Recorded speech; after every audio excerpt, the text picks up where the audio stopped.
Hello, everyone, and today we're going to be looking at meiosis and fertilization. So, a few of the key things from our science understanding is that, well, I want you guys to be able to know the difference between a haploid versus a diploid cell, why we use meiosis, or why do eukaryotic cells use meiosis, describing the process of meiosis and how gametes are formed, what fertilization is, and how this restores the diploid number. And I don't mean fertilization as in plants. The reading and questions that will help to align with your key science understanding will be from the Essentials Workbook, Chapter 2.8, as well as 2.7.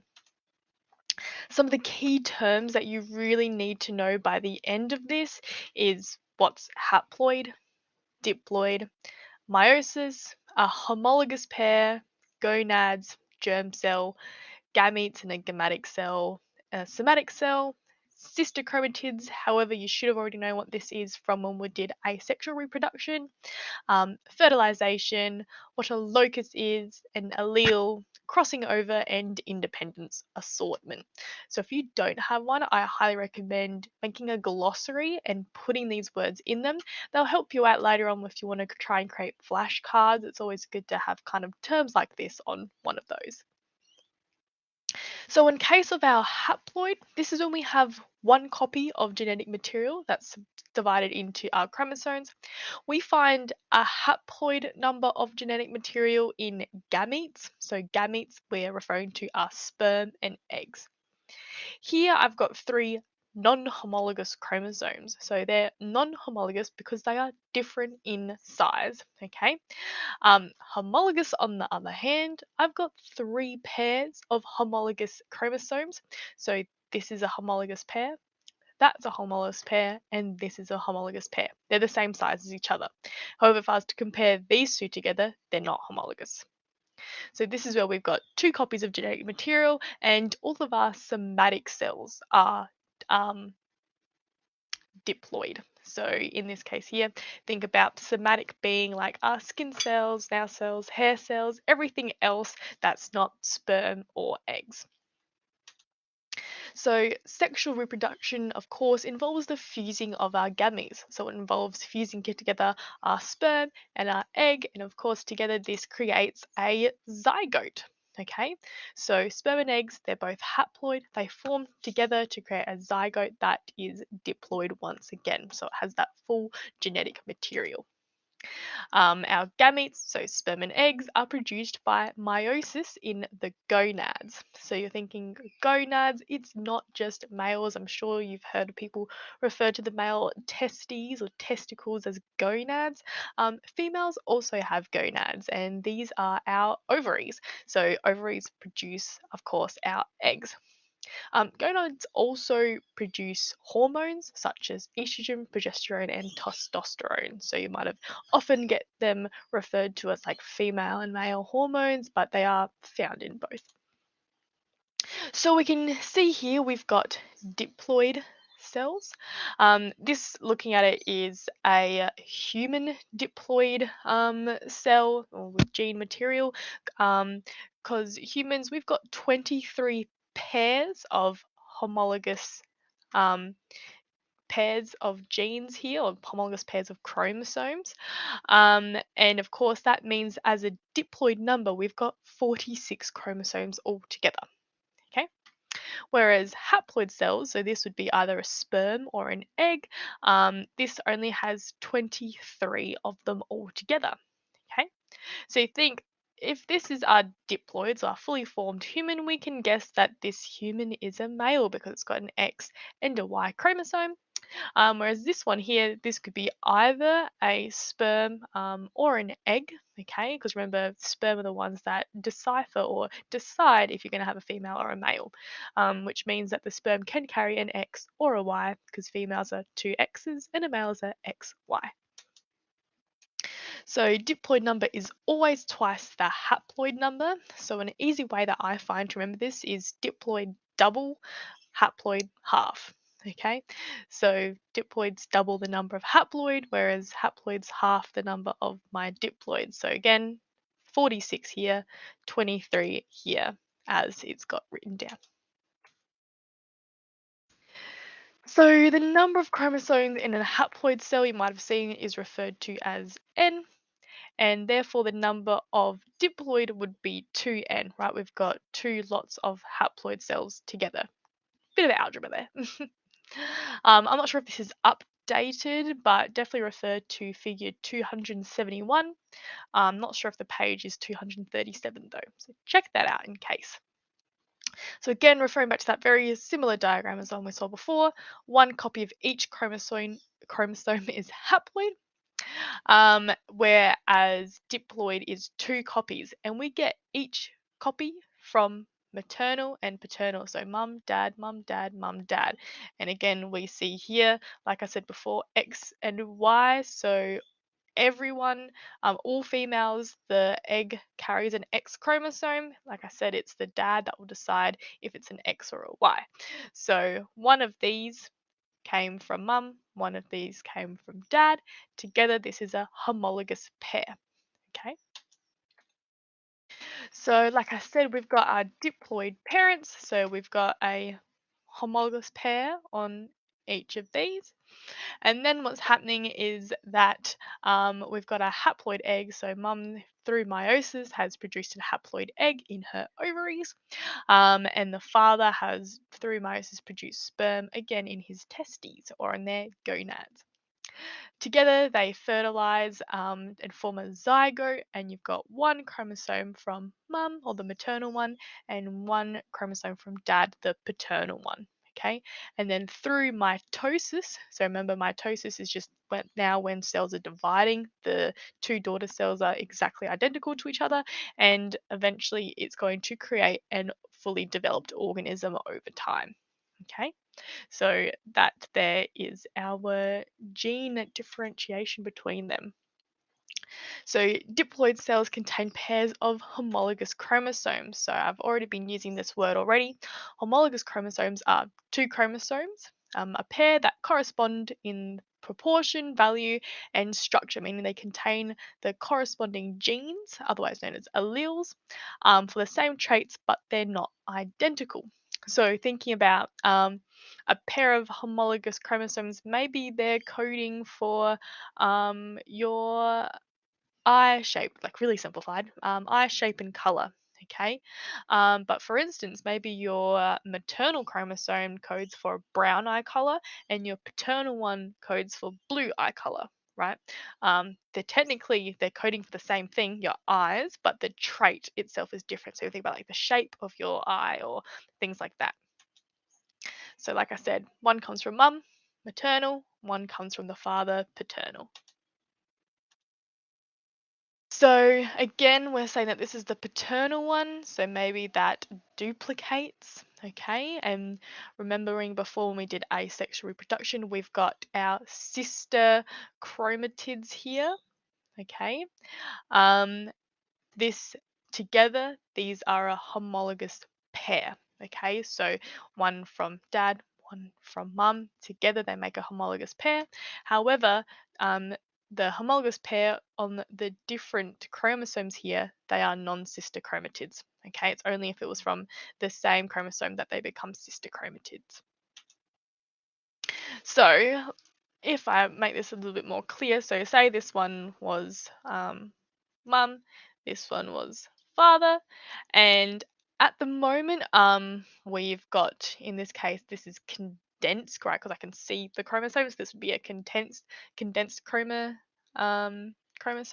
So if that was to duplicate itself, okay, um, I would have my sister chromatids here, and if the father one was to duplicate itself, we've got a full chromosome now, that X kind of distinct X shape of our chromosome. We've got ourselves our sister chromatids for this one, and then all together we've got ourselves a pair of homologous chromosomes. So, where genes or particular genes are positioned is called a gene locus, or plural being loci. And just think locus is just another word for its location. Okay, they sound very similar to each other, so that's really nice. And as I was saying before, genes for particular loci are located on the same chromosome in different organisms of the same species. So, as I was saying before, you might find that maybe for this particular spot here, maybe we're encoding for like our eyes, and maybe our shape, and maybe this spot here, we're looking at like eye color. Okay, so on the same species, we'll find the location of the same one. So, like you saw here, they number it 1, 2, 3, 4, 5, right?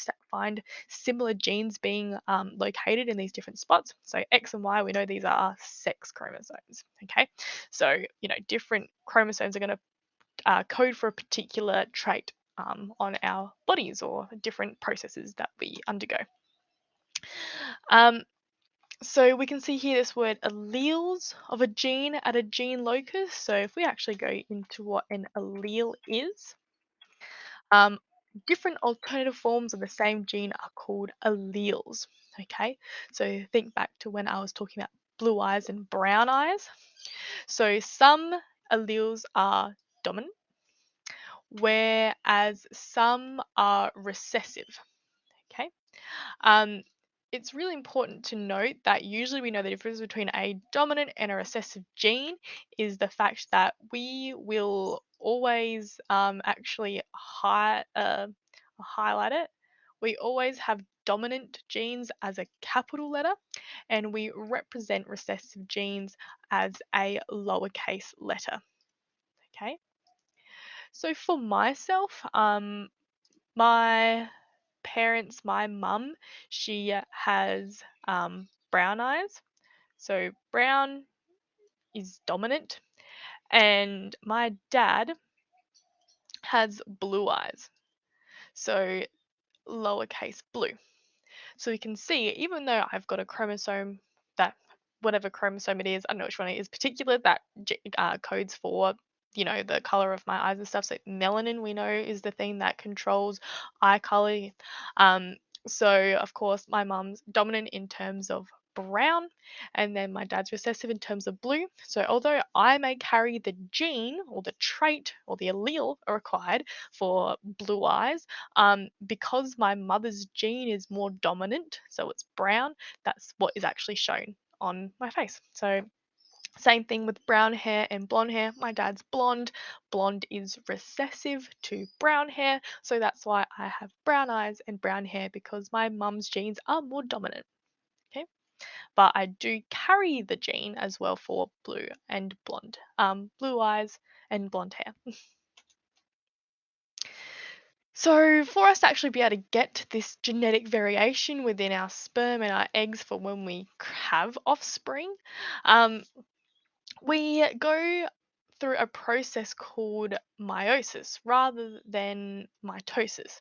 Though they are thought to be very similar, right? They're both still dividing our cells for replication. So in this case here, we can see that we start off with a full set of diploid um, cells or genes, and eventually when we come down after we complete meiosis twice, so there's a key difference between mitosis. You only do mitosis once and we get two daughter cells, whereas when we undergo meiosis, we end up getting four daughter cells that are not genetically identical. Okay, that's a really key difference here. Okay, we're going to have four non identical daughter cells, whereas with mitosis, we have two identical daughter cells, and they have still the full number of gene material that's required.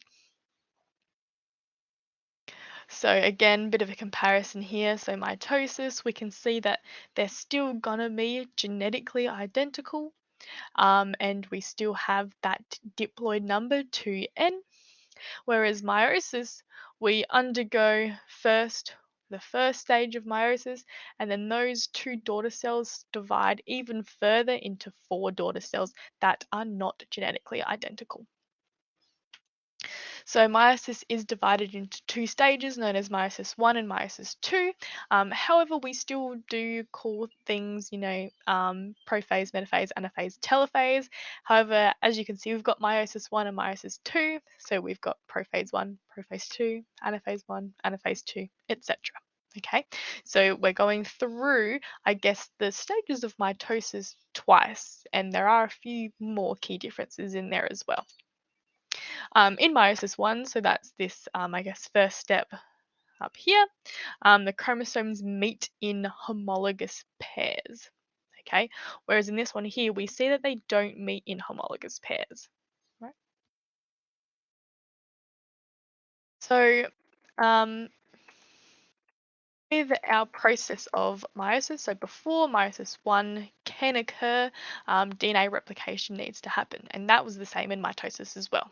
Okay. So this will result in each chromosome consisting of two identical sister chromatids. So therefore, each homologous pair is a group of four chromatids. Okay, so if I draw in another one, so this is only one um, chromosome, but we actually need a second one. Obviously, use your imagination. I know this does not look identical. But in this case here, I know that these are sister chromatids. So I know that this one here is the sister to that one there. Oh gosh, I shouldn't have drawn. Um, and then we know that, let's get a different color. We know that this one here is a sister to this one here. I think I can see why they use the arrows. And of course, altogether, that this means that this whole homologous pair, like I said, use your imagination, they're the same size and shape and everything like that. But altogether, this whole entire pair, four chromatids, right? One, two, three, four. Okay. So the first division occurs by each of these homologous chromosome pairs separating onto different sides of the cell. So this produces two cells with half the number of chromosomes, or a haploid number of chromosomes. Then the second division occurs in both new cells when the sister chromatids are separated. Okay, so this produces four non-identical cells with the haploid number of chromosomes. So in that first one, we are splitting apart the homologous pairs, and in the second part, we then split apart the sister chromatids. So a bit more detail using some nice graphics. So our chromatin, again, similar to mitosis, condenses and the chromosomes become visible. Okay, so each consists of identical sister chromatids. Now, it's actually not quite obvious here, but there should actually be that DNA replication where we're going to have our identical chromatids. Oops, I didn't mean to do that. Um, so that should occur in this case here. I'll just draw those in. And then what occurs in prophase 1, our homologous pairs, so you can actually see they're kind of like winding around each other. So this is one of those key differences that I was talking about. So these start doing a process called crossing over, okay, where some of the genetic material is being swapped. But we'll go into this in a bit more detail later on. Of course, some of the other key things that's occurring now is that the nucleus membrane is beginning to break down and we've got spindle fibers forming. Again, same as prophase in mitosis. In metaphase 1, our homologous pairs align at the metaphase plate or the equator. An important key difference here to note is that our homologous pairs line up on either side of this equator or metaphase plate, okay, to be pulled to their own sides by the centromeres. Um, Now, the order in which these line up um, is called independent assortment, and that also gives rise to genetic variation. So, like I said, we still expect that our homologous pairs to be lined up next to each other. Okay, that's not going to change. However, the thing that might change is that the side that the homologous pair is on. So that can be the thing that changes.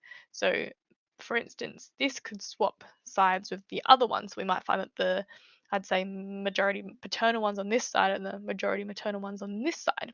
Okay, so then that would mean that the haploid cells are going to have different versions of our homologous pairs of chromosomes here. So again, that increases that genetic variation. And that's the other key difference when it comes to our meiosis compared to mitosis. So these pairs of chromosomes, they're also known as bivalents, and of course they're moved to the equator on either side of the equator by our spindle fibers in metaphase 1, and then, of course, when it comes to anaphase 1, they then get pulled apart. Again, however, it's the actual homologous pair itself that are separated from each other, not the chromatids at this stage. Okay. In telophase 1, we find that our daughter cells have one chromosome from each homologous pair, as said before. For some organisms, the chromosomes will begin to condense again. The nuclei will begin to form around the two sets of haploid chromosomes.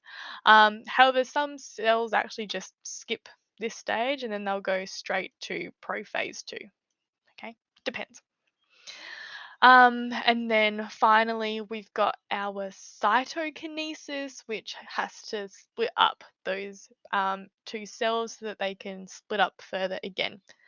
Um, some textbooks will call this part interkinesis rather than cytokinesis. Think about interim, like you have an interim in a play, it's a bit of a break. It's in the middle. That's how I think of interkinesis in this stage, but cytokinesis works as well. So the final result, of course, of meiosis 1 is that we have two haploid cells. Okay? And within those two haploid cells, we have both sets of sister chromatids, the homologous pairs. So this one is a homologous pair of this one, and of course the other two remainder are homologous pairs. They're now separate from each other. Okay, so the homologous pairs are now separated. And of course, further division is then required in meiosis 2 to then further separate, right, these sister chromatids. So in meiosis 2, if this is a cell that didn't skip telophase and actually went through the telophase process, then maybe in this case here, the chromatin would then need to condense again. The nucleolus and nucleus will need to break down once again.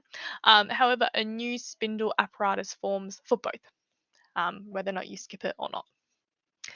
Of course, the spindle fibers then attach themselves to the opposite poles. They attach themselves to the centromeres and then line up on the equator vertically. Again, meiosis 2 I find looks more similar to mitosis.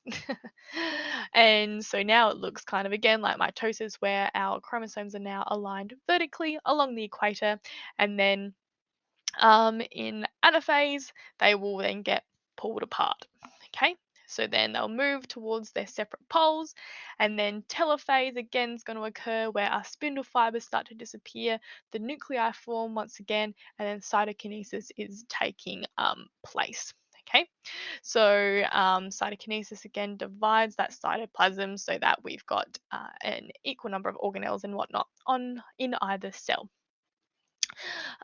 So of course, that cytokinesis then means that we have gone from having two cells here at this stage into four haploid daughter cells. Okay.